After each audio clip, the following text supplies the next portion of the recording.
Hi viewers, কেমন আছেন? আজকে আমরা এক্সেল বেসিক সম্পর্কে আলোচনা করব। চলুন প্রথমে আমরা এক্সেলটি ওপেন করি। এখানে অনেকগুলো অপশন আছে। আমরা হয়তো ভাবছি এই অপশনগুলো কেন আসে। এই অপশনগুলো আসে ব্ল্যাঙ্ক, এটা আপনার অরিজিনাল এক্সেল শিট।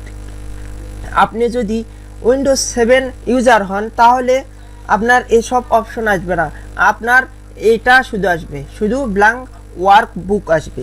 আর যদি আপনি উইন্ডোজ 10 অথবা উইন্ডোজ 8 ইউজার হন তাহলে আপনার এসবগুলো আপনাকে দেখাবে। আসুন, আপনারা দেখতে পাচ্ছেন এখানে অনেকগুলো টুলস আছে।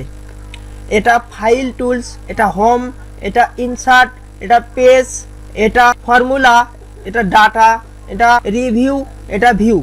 আমরা এই টুলসগুলো সম্পর্কে আলোচনা করব। এটা ফাইলস, এখানে ইনফর, এখানে আপনি ইনফর বোঝাচ্ছে আপনাকে যদি কোনো কিছু ইনফরমেশন আপনি যদি লক করতে চান তাহলে আপনি এখানে লক করতে পারবেন। এখানে আনলক আছে, লক আছে, এখানে আপনি সব কিছু করতে পারবেন। এখানে আপনি দেখুন, এখানে আপনি অ্যাকাউন্ট যোগ করতে পারবেন। আপনি নিজস্ব ব্যক্তিগত যদি কোনো বিজনেস থেকে থাকে তাহলে আপনি অবশ্যই এখানে অ্যাকাউন্ট করতে পারবেন। এই দেখুন, আমি আমার অ্যাকাউন্ট করেছি। আপনি নিজস্ব অ্যাকাউন্ট বা বিজনেস বা অন্য কিছু ইত্যাদি ইত্যাদি করতে পারেন। আসুন, এখানে নিউ আপনাকে দেখাবে যে আপনি একটা নতুন পেজ আবার ওপেন করছেন। আপনি দেখুন, আমি আবার আরও একটা নতুন পেজ সামনে ওপেন করছি। দেখুন, এটা আমি কেটে দিচ্ছি, আগের পেজটাই আছে, এটা নতুন পেজ। এখানে সেভ, আপনি যদি কোনো কিছু সেভ করতে চান বা আপনি এক্সেল সম্পূর্ণ করেছেন কিন্তু এটা আপনি সেভ করবেন, কিভাবে সেভ করবেন? সেভ, এখানে আপনি কম্পিউটার, এখানে ডেস্কটপ দিতে পারেন বা অন্য কিছু ডকুমেন্টে রাখতে পারেন বা ডেস্কটপ, ব্রাউজার, এখানে যেখানে খুশি আপনি ফোল্ডার করে রেখে দিতে পারেন। আসুন আমরা এখানে প্রিন্ট, আপনি যদি কোনো কিছু প্রিন্ট করতে চান বা প্রিন্টার দিয়ে বের করতে চান তাহলে আপনি এখানে ক্লিক দিয়ে আপনি এখানে অপশনগুলো ঠিকঠাকভাবে বসে দেবেন, তাহলে আপনি প্রিন্ট করতে পারবেন। এখানে আপনি দেখছেন একটা যদি আপনার শিট হয় একটাই থাকবে, অথবা দুইটা যদি করতে চান তাহলে এই যে উপরে একটা দেখতে পাচ্ছেন, এখানে ক্লিক করলেই আপনার দুইটা হয়ে যাবে। এখানে শেয়ার, আপনি একটা ফোল্ডার যদি শেয়ার করতে চান কাউকে, ইমেইল বা জিমেইল এসব যদি করতে চান তাহলে আপনি এখানে তা করতে পারবেন। এখানে এক্সপোর্ট, আপনি কোনো ডকুমেন্ট এক্সপোর্ট করবেন, পিডিএফ করতে চান তাহলে করতে পারবেন। এখানে ক্লোজ, অপশনটা কেটে দিতে চান তাহলে ক্লোজ করতে হবে। এখানে অ্যাকাউন্ট আছে, তারপর অপশন আছে, আমরা এদিকে যাচ্ছি না। আচ্ছা, অপশন আপনি যদি ফন্ট সাইজ যদি 11 আছে, এখন আপনি যদি বেশি করে রাখেন তাহলে আপনার সব পেজগুলোই ফন্ট সাইজ বেড়ে যাবে। আমরা এখন হোম পেজে পরিচিত হব। এখানে আপনাদের যদি আমি সবগুলো একে একে বলতে চাই তাহলে প্রায় 2 থেকে 3 ঘন্টাও আমি শেষ করতে পারবো না। প্রথমত কাজ হলো, এক্সেলে যদি আমরা কোনো কিছু কাজ করতে চাই তাহলে আমাদের বর্ডার করতে হবে। আমরা মাউসের লেফট বাটনে ক্লিক করে তারপর আমাদের যতটুকু জায়গা লাগে ততটুকুই আমরা জায়গা নেব, নিয়ে ঘরগুলো সিলেক্ট করব। সিলেক্ট করার পর আমরা মাউসের রাইট বাটনে ক্লিক করে ফরম্যাট সেল এখানে ক্লিক করব। তারপর আমাদের সামনে এইরকম একটা অপশন আসবে। অপশন আসার পর এখানে লেখা আছে বর্ডারে ক্লিক করব। বর্ডারে ক্লিক করার পর আমাদের সামনে দেখুন এখানে নন বর্ডার, মানে চতুর্দিকে আপনি বর্ডার আছে কিন্তু আপনি দেখতে পারবেন না। এখানে আউটলাইন বর্ডার, মানে চতুর্পাশে আপনার বর্ডার হবে। এখানে ইনসাইড বর্ডার, মানে প্রত্যেকটা ঘরে ঘরে একটা করে বর্ডার হবে। আমি এখানে বর্ডারটা সিলেক্ট করব, কোন বর্ডারে আমি কাজ করব। তারপর আমি আউটলাইনে ক্লিক করার পর ওকে দেব। দেখুন আমাদের সামনে চতুর্দিকে একটা বর্ডার হয়ে গেছে। আমি এই বর্ডারটা যদি আরো একটু সৌন্দর্য করতে চাই তাহলে এই পুরো ঘরটা আমি আপনাকে সিলেক্ট করতে হবে। আগে সিলেক্ট করার পর এখানে দেখতে পাচ্ছেন এখানে ইনসার্ট নামে একটা অপশন আছে। অপশনে গিয়ে আপনি টেবিল নামে একটা অপশন পাবেন, অপশনে সিলেক্ট করবেন। ক্লিক করার পর আপনি দেখতে পাচ্ছেন আপনার সামনে একটা where is the data for your table এখানে লেখা আছে, এখানে আপনি ওকে করবেন। এখানে আপনি যদি চান আমি এই বর্ডারটা এর চাইতে আরও ভালো সৌন্দর্য করব, তাহলে এখানে আপনি ড্রেসিং মানে নামে একটা অপশন পাবেন, এখানে ক্লিক দিবেন। দেওয়ার পর আপনার সামনে অনেকগুলো বর্ডারের মতো চিহ্ন দেখাবে, আপনি যেখানে ক্লিক দিবেন সেই রকম বর্ডারই আপনি পেয়ে যাবেন। বর্ডারগুলো আরও আমি সৌন্দর্য করব, তাহলে এখানে আপনি ক্লিক করবেন। ক্লিক করার পর আপনার সামনে অনেকগুলো ঘর আসবে, এখানে আপনার মনের মতো করে আপনি নিজের মতো করে আপনি ঘরগুলো সিলেক্ট করে নিতে পারেন।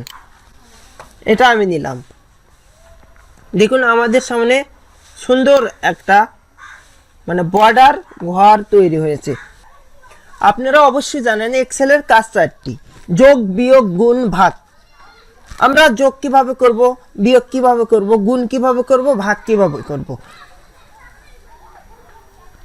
4টি ভিডিও আমাদের ডিসক্রিপশনে বক্সে আছে, আপনারা চাইলেও দেখে নিতে পারেন। তবে দেখুন আজকে আমি শেখাবো যোগ কিভাবে করতে হয়। আপনার বেতন 3400 টাকা, রেশম 450 টাকা, বোনাস 340 টাকা। আপনি হয়তো অন্যের বেতন শিট আপনাকে তৈরি করতে বলা হয়েছে, আপনি সেটা কীভাবে করবেন? আপনি প্রথমত তার বেতন, তার রেশম, বোনাস অর্থাৎ টোটাল কত টাকা হলো, আপনাকে এই টোটাল বের করতে হলে এক্সেলের একটা নিয়ম, আপনি যদি বের করেন তাহলে আপনার সম্পূর্ণ শিটে বেতন বেরিয়ে আসবে। আমি একটা বের করে নিচ্ছি। সমান সমান, প্রথমে আপনাকে সমান সমান যোগ, বিয়োগ, গুণ, ভাগ এসব করতে গেলে প্রথমে আপনাকে সমান সমান দিতে হবে। সমান সমান প্রথমে বেতন, তারপরে যোগ, আপনাকে অবশ্যই যোগ চিহ্ন দিতে হবে। তারপর আপনার রেশম কত টাকা সেখানে ক্লিক দিতে হবে, দিয়ে আপনাকে ওটা সিলেক্ট করতে হবে। সিলেক্ট করার পর আবার যোগ, তারপর বোনাস ক্লিক করে সমান সমান।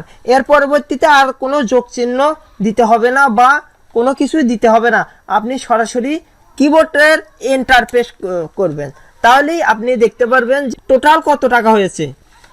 তারপর আপনি পরবর্তীতে অন্যজন 4000 টাকা বেতন, রেশম 480 টাকা, 500 টাকা, টোটাল কত টাকা এ পর্যন্ত আপনার আগের জন পেয়েছে 4190 টাকা। এখানে আপনি দেখতে পাচ্ছেন এরকম যোগ চিহ্নের মতো উঠবে। এই যোগকে আপনি মাউসের লেফট বাটনে ক্লিক করে আপনি নিচের দিকে যত টানবেন, যত দূর মন চায় আপনি যদি টানেন আপনাকে টোটাল অ্যামাউন্ট দেখাবে।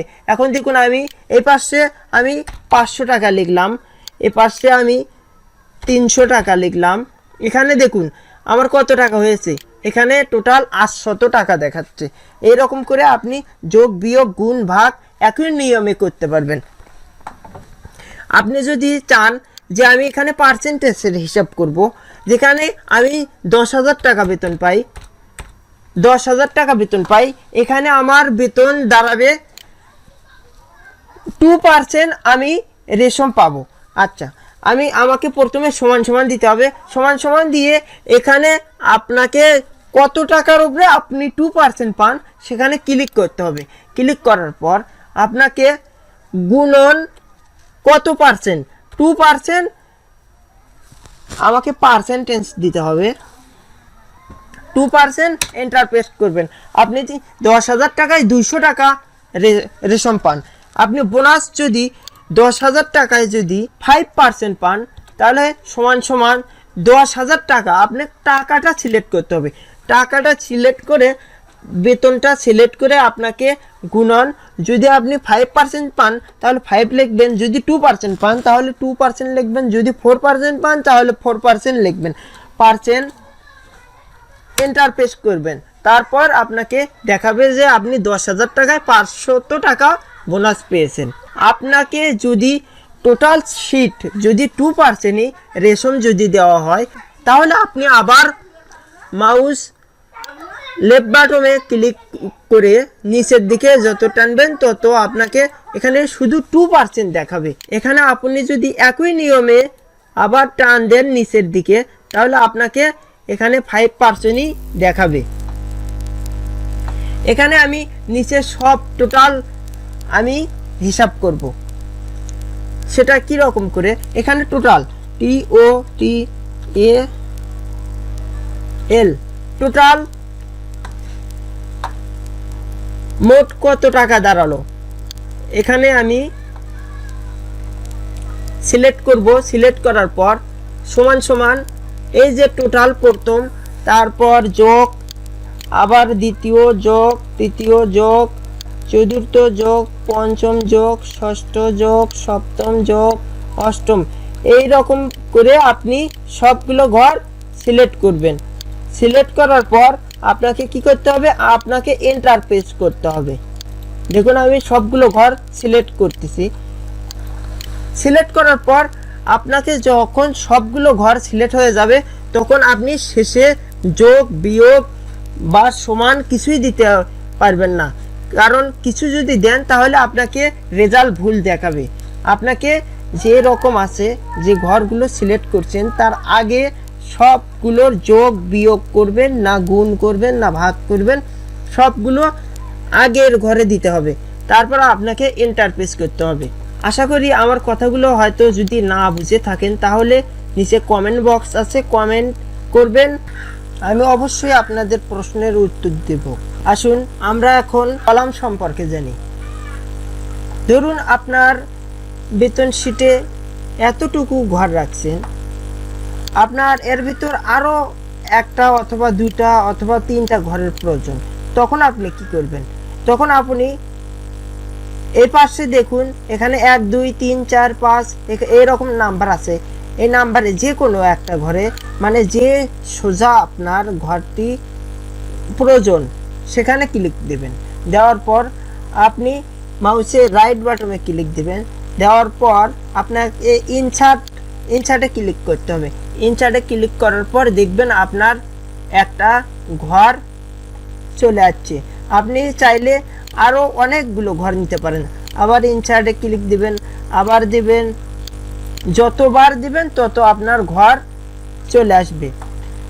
আপনি চাচ্ছেন আমার একটা ঘর বেশি হয়ে গেছে, তখন আপনি কি করবেন, তখন আপনি আবার নাম্বারে যাবেন, যে সোজা আপনার ঘরটি বেশি হয়েছে সেখানে গিয়ে আপনি মাউসের রাইট বাটনে ক্লিক দিয়ে এখানে ডিলেট নামে একটা অপশন আছে, এখানে ডিলেটে ক্লিক দেবেন। আবার আর একটা আমি কমাই, ডিলেট, আর একটা কমাই, ডিলেট। দেখুন আমি ঘর কম এবং বেশি করতে পারছি। এখানে আপনি দেখুন, এখানে আপনি ওই একই নিয়মে আপনি নিজেই ঘর বেশি করতে পারবেন, নিজেই কমাতে পারবেন। এখন দেখুন এখানে প্রোডাক্ট নেম, প্রাইস, রেট, বিক্রয়, রিটার্ন, বিক্রয় রেট। এখানে দেখুন আমার প্রোডাক্ট নেমের জায়গায় দেখুন এখানে আমার অর্ধেক এর নিচে চলে গেছে। এখানে আমি যদি প্রোডাক্ট নেমটা যদি আমি বড় করতে চাই তাহলে অবশ্যই আমাকে এখানে সিলেক্ট করতে হবে। এখানে সিলেক্ট করে আমার এই পাশে আসতে হবে। দেখুন আমি কোন পাশে আসছি, এসে আমাকে এটা টেনে এই দিকে নিয়ে যেতে হবে। দেখুন এখন দেখুন অনেক জায়গা বের হচ্ছে। আপনার যদি আরও জায়গা লাগে আরও টেনে এই দিকে নিয়ে আসতে পারেন, তখন আপনার ঘরটি লম্বা হয়ে যাবে, মানে বড় হয়ে যাবে। আপনি এটাও এই রকম একই রকম করতে পারেন, এটাও করতে পারেন, এটাও করতে পারেন। দেখুন প্রোডাক্ট নেম অয়েল, তেল, পিস 10 পিস, রেট 80 টাকা, বিক্রয় 9টা, রিটার্ন 1টা। এখানে বিক্রয় রেট 720 টাকা। এটা আমি পিসটা লিখবো, রেটটা লিখবো, বিক্রয়টা লিখবো। রিটার্ন কয়টা আছে, আমার রেটটা কত হয়েছে, এটা আপনি অটো রাখতে পারেন, অটোমেটিক আপনার চলে আসবে। সমান 10 পিস মাইনাস আমার বিক্রয় হয়েছে 9টা, এন্টার প্রেস করবেন। আপনি অটোমেটিক দেখতে পারবেন যেটা 1 পিস রিটার্ন আসছে। আমি রেটটা কীরকম করে বার করব, আমি রেটটা বার করব সমান সমান, সব সূত্রেই সমান সমান দিতে হয়। রেটটা বার করব পিস, আমার বিক্রয় পিস কত পিস, আর বিক্রয় পিস 9 পিস গুণন রেটটা কত, রেট 80 টাকা সমান, এভাবে দেখতে পারবেন আপনি 720 টাকা বিক্রয় রেট। আপনি যদি প্রোডাক্ট, সব প্রোডাক্ট যদি একই প্রোডাক্ট হয়ে থাকে তাহলে আপনি এভাবে টেনে আপনি একই সূত্র হিসেবে নিতে পারেন। যদি আপনার সব প্রোডাক্ট এক না হয়, রেটটাও আলাদা আলাদা হতে পারে, সেই কারণে আপনি একটা একটা করে আপনাকে বের করতে হবে। এই হলো বেসিক ধারণা। আপনাদের যদি আমি এক্সেল সম্পর্কে ধারণা দিতে চাই তাহলে আমি সারা দিনেও আপনাদের ধারণা দিতে পারবো না, তাই আপনারা একটা একটা করে দেখে দেখে আপনারা একটু কাজ করবেন। তারপরেও যদি আপনাদের কোনো বুঝতে অসুবিধা হয় তাহলে অবশ্যই কমেন্ট করবেন, আর আমার চ্যানেলকে অবশ্যই সাবস্ক্রাইব করবেন। ধন্যবাদ।